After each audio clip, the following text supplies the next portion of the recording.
வணக்கம். 2025 11/27 வியாழக்கிழமை.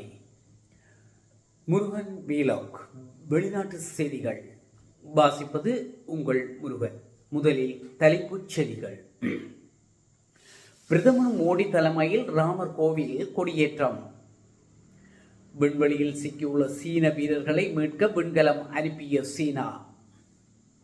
காசாவின் இருப்பு ஆபத்தில் உள்ளது, எச்சரிக்கை விடுக்கும் ஐநா.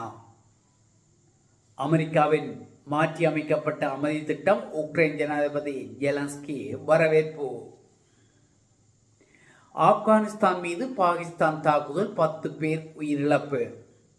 நிறைவு பெற்றது தலைப்புச் செய்திகள். தொடர்பான விரிவான செய்திகள்.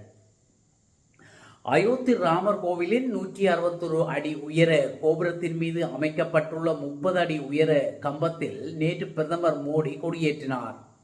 ராமர் கோவிலில் பிரதமர் மோடி, உத்தரப்பிரதேச முதல்வர் யோகி ஆதித்யநாத், RSS தலைவர் மோகன் பகவத் ஆகியோர் வழிபாடு நடத்தினர். அவர்களுக்கு கோவில் நிர்வாகம் சார்பில் சிறப்பு மரியாதையும் அளிக்கப்பட்டது. அயோத்தி சென்ற பிரதமர் மோடிக்கு உற்சாக வரவேற்பு அளிக்கப்பட்டதுடன் விமான நிலையத்தில் பிரதமர் மோடிக்கு பூங்கொத்து கொடுத்து உத்தரப்பிரதேச முதல்வர் யோகி ஆதித்யநாத் வரவேற்றார். அயோத்தியில் ராமர் கோவில் 161 அடி உயர கோபுரத்தின் மீது 30 அடி உயர கம்பம் அமைக்கப்பட்டுள்ள நிலையில் கொடி ஏற்றுதல் விழா காலை 11:52 மணி முதல் பிற்பகல் 12:35 மணி வரை சுபமுகூர்த்த நேரத்தில் கோலாகலமாக நடைபெற்றது. ராமர் பிறந்த சூரிய குலத்தை குறிக்கும் வகையில் சூரிய சின்னம் மையத்தில் ஓம் மற்றும் மந்தாரை மரம் பொறிக்கப்பட்ட காவிக்கொடி உருவாக்கப்பட்டுள்ளமை குறிப்பிடத்தக்கது.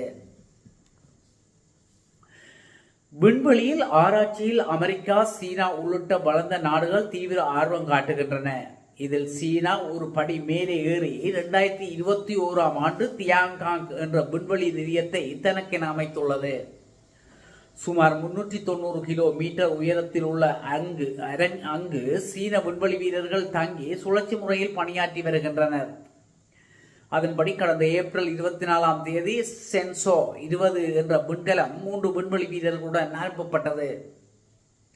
கடந்த 5 இந்த விண்கலம் பூமி திரும்ப திட்டமிட்டிருந்தது. ஆனால் விண்வெளி குப்பை மோதியதால் விண்கலம் சேதமடைந்தது. எனவே அந்த விண்கலம் பூமி திரும்புவதில் சிக்கல் ஏற்பட்டுள்ளது. இதனை அடுத்து விண்வெளியில் நிலைய ஆராய்ச்சிக்காக 3 வீரர்களுடன் ஷென்ஷோ 21 விண்கலம் அனுப்பப்பட்டது. இதனால் தியாங்காங் விண்வெளி நிலையத்தில் 3 பேருக்கு பதிலாக 6 பேர் தங்க வேண்டிய நிலை ஏற்பட்டது. அதன் பிறகு தோங் தலைமையிலான ஷென்சோ 20 குழுவினர் ஷென்சோ 21 விண்கலம் மூலம் கடந்த 14 பூமி திரும்பினர். ஷாங்கு தலைமையிலான ஷென்சோ 21 குழுவினர் தியாங்காங் விண்வெளி நிலையத்தில் தொடர்ந்தும் ஆராய்ச்சி பணிகளை மேற்கொண்டு வருகின்றனர். அதே சமயம் ஷென்சோ 21 குழுவினர் பூமி திரும்ப எந்த விண்கலத்துடனும் இணைக்கப்படவில்லை. இதனால் அவர்களை மீட்க ஜியுகுவான் செயற்கைக்கோள் ஏவுதளத்தில் இருந்து லாங் மார்ச் 2 ராக்கெட் மூலம் ஷென்சோ 22 என்ற விண்கலத்தை சீனா வெற்றிகரமாக நேற்று முன்தினம் அனுப்பியுள்ளது.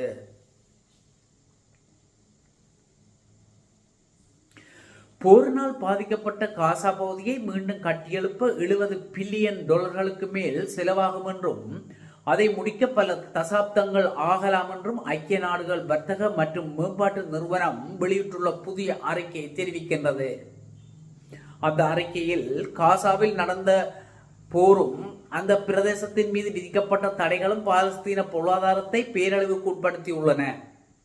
காசாவில் தொடர்ந்து திட்டமிட்டு மேற்கொள்ளப்படும் அழிவு இந்த பகுதி வாழ தகுதியான இடமாகவும் சமூக ரீதியாகவும் மீண்டும் கட்டியெழுப்பப்படவும் முடியுமா என்பதில் கடுமையான சந்தேகத்தை ஏற்படுத்தியுள்ளது என தெரிவிக்கப்பட்டுள்ளது.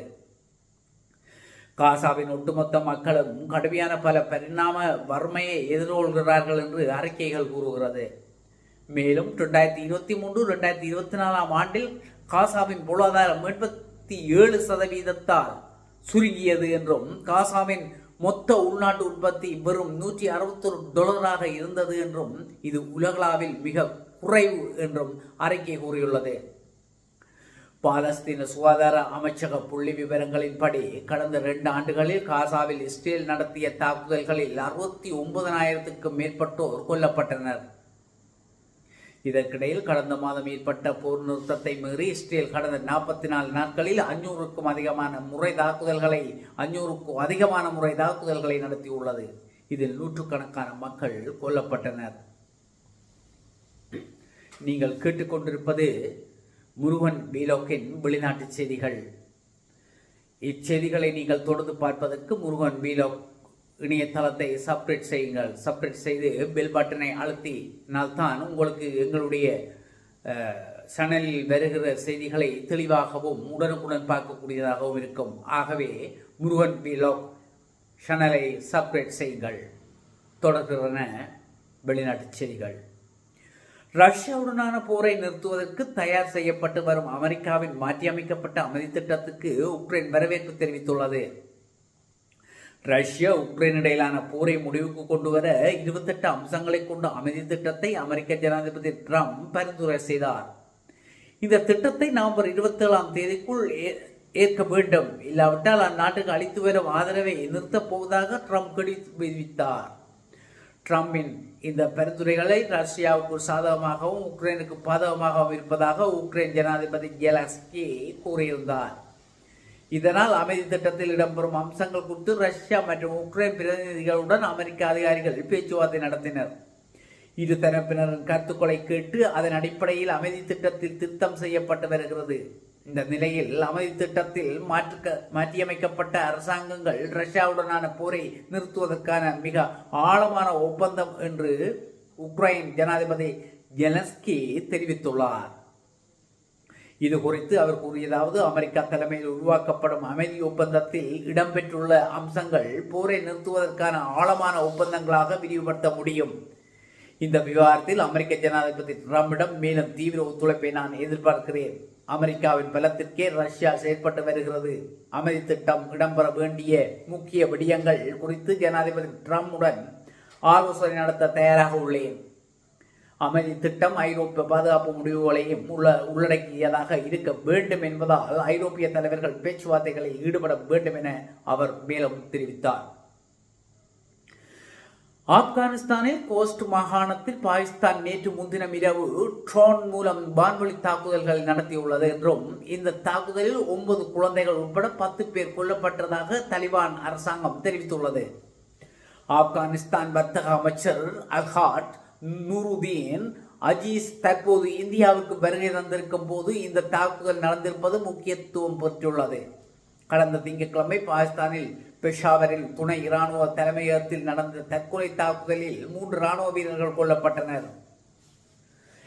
இந்த தாக்குதலில் தலிபான் பாகிஸ்தான் பொறுப்பேற்றது.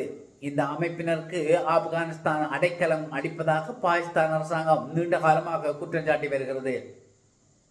இந்த சூழலில் தற்கொலை தாக்குதலுக்கு பதிலடியாக ஆப்கானிஸ்தான் மீது பாகிஸ்தான் நேற்று முன்தினம் இரவு தாக்குதலை நடத்தியுள்ளது. இந்த சூழலில் போர் நிறுத்தத்தை மீறி தற்போதைய தாக்குதல் நடத்தப்பட்டுள்ளதாக தலிபான் அரசு குற்றம் சாட்டியுள்ள நிலையில் தாங்கள் எந்த தாக்குதல்களையும் நடத்தவில்லை என பாகிஸ்தான் மறுத்துள்ளது. இத்துடன் இந்த வெளிநாட்டு செய்திகள் நிறைவு பெறுகின்றன. மீண்டும் ஒரு காணொளியில் உங்களை சந்திக்கும் வரை உங்களிடம் விடைபெற்றுக் கொள்வது உங்கள் முருகன். நன்றி.